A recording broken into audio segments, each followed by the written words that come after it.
Volume 2, Chapter 11, Labyrinth of Demon, Part 4. Sato's here. Labyrinths from classic series usually has treasures, monsters, and mysterious traps. While the danger is immense, the returns you got from easy level up are also huge. That can be said to be the real thrill of the labyrinth. A party consisting only of warriors sure have pretty bad balance, isn't it? After 2 more rests along the way, we're finally around 80% of the way out of the labyrinth. Since the rest before the last one, we haven't seen any more victims' corpses. Pochi and Tama's equipment have changed to the ornamental short swords. That's the extent of the equipment change, but the 3 people are now level 13. It seems that their stats are about 3 levels higher than the average humankin.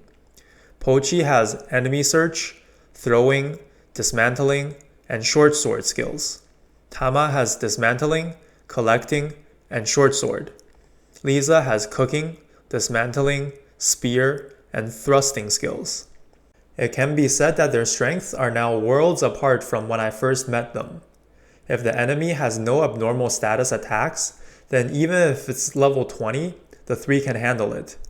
Although it could be dangerous to fight several enemies of the same level since there are no shield users. That wall is strange. Tama sensed a strange sensation from the wall inside the room. When I stare at it, I found a hidden door. Checking the map, there's certainly a passage behind. However, I changed the map viewpoint to bird's eye. About 5 meters from this room, there's a perpendicular shape with 100-meter diameter right below. A pit, or rather, since it's 3 meters depth, a pitfall trap? I warned Tama and Ko not to get close to it. There's a crossroad after this. Beyond that, there seems to be a room with 3 survivors inside. Since they've been resting for 1 hour, it's probably a safe zone there. Although there are only 5 rooms left before the exit, because they don't have a map, it can't be helped. Everyone, stop! The radar indicates a red dot indicating enemy approaching with great speed. Since it's only 1 enemy, I wonder if it's attacking the room earlier. While falling back, I checked the enemy's info. Undead beast, undead kin, 5-meter length, 2-meter height. The bite can paralyze. The attack include claws. Very agile. Weakness, holy element. Level is 40, you say. The labyrinth sweeper, huh? It really does feel like the game of old. An abnormally strong enemy will appear to kill the player who's running out of time. Before we come into contact with the enemy, we get back to the room. I evacuate Pochi, Tama, and Lisa to the corner of the room. As expected, the enemy is dangerous. If they're careless, a single blow could kill them. The enemy casually appears from the passage, exerting force only when it's necessary, huh? It's a jet black panther-like beast with a red horn on its forehead. The undead beast disappears from view. I hurriedly look at the radar, but its position hasn't changed. The enemy attacks from above. It jumps and kicks the ceiling to plunge its body. Behind my back, I feel that the floor below cracks. To be so quick even though it's an undead. If it begins to jump around, the 3 beastskin girls could be in danger. Fighting it frontally is no good. Seemingly to harass me, the undead beast opens its jaws before starting its bite attack, leaving it open. I overhead throw it to the wall. The undead beast lands on the wall. I put power in my foot and attack. It then breaks through the wall and falls to the pit. Amen. Now then, why don't we join the survivors? Beyond the crossroads, the floor is plastered with sticky white threads. Sticky stick. My feet is sticky no desu. I wonder if it's spider silk. Tama and Pochi clear it with short swords.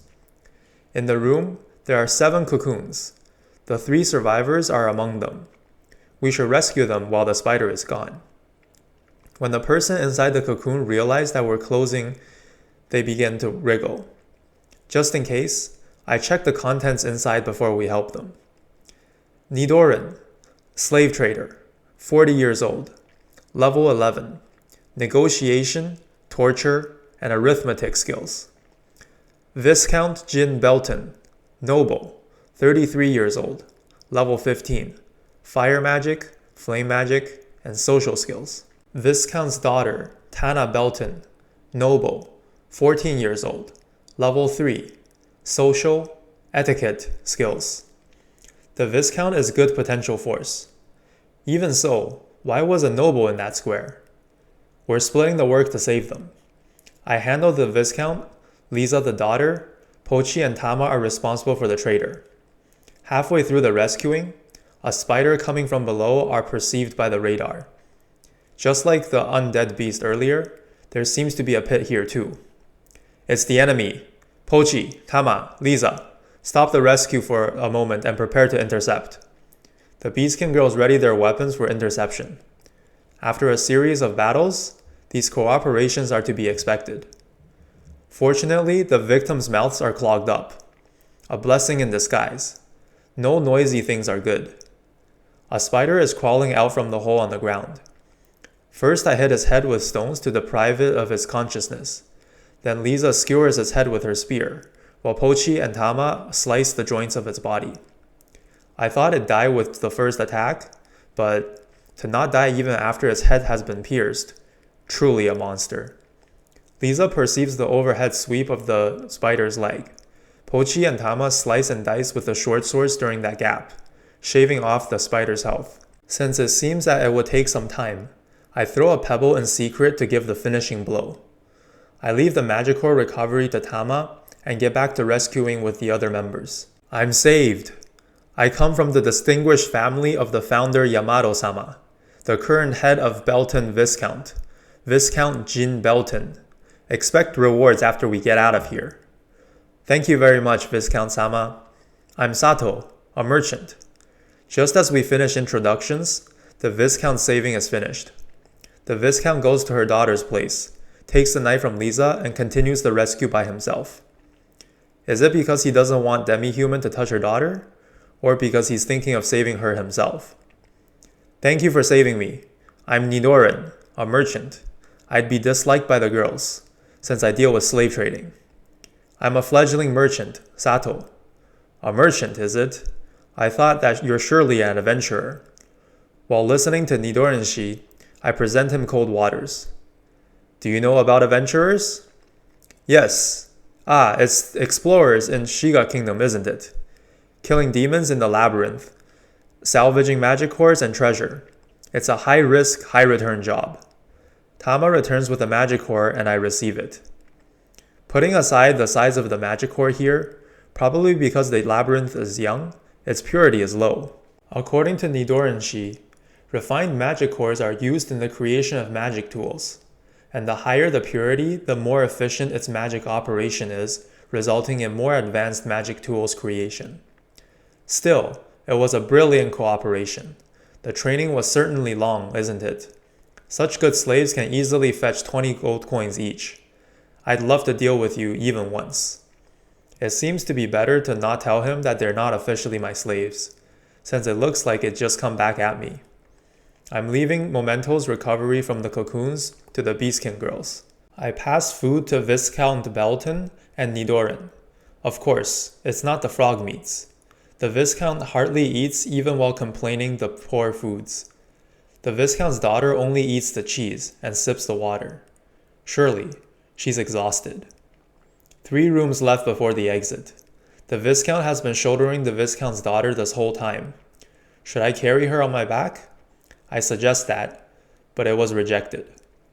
The problem is the next room. Like a dungeon made by a bad GM, located in unavoidable position is a monster house. Leading the pack is a level 35 demon, then a level 30 skeleton knight, skeleton death scythe, and skeleton warrior. The others are level 10 to 15 regular skeleton soldiers.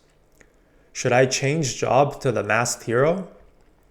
Checking on the map, the handsome middle-aged priest is 10 rooms apart from here. I intend to join up with him, but the Viscount's daughter's exhaustion is extreme. Furthermore, each room is inhabited by 3 monsters from undead type. If we are to join up, then the breakthrough will probably require 2 to 3 hours. If we manage to break through the next room, then the next after would be a vacant room with no enemies, but Lisa and Tama who were sent for scouting come back. Lots of bones. Something spherical with wings is flying in the room. The others are approximately 20 skeleton monsters. I think it's better to search for a detour. It's a sound assessment, but the exit is just ahead. Well then, it's time to exhibit my special deception skill.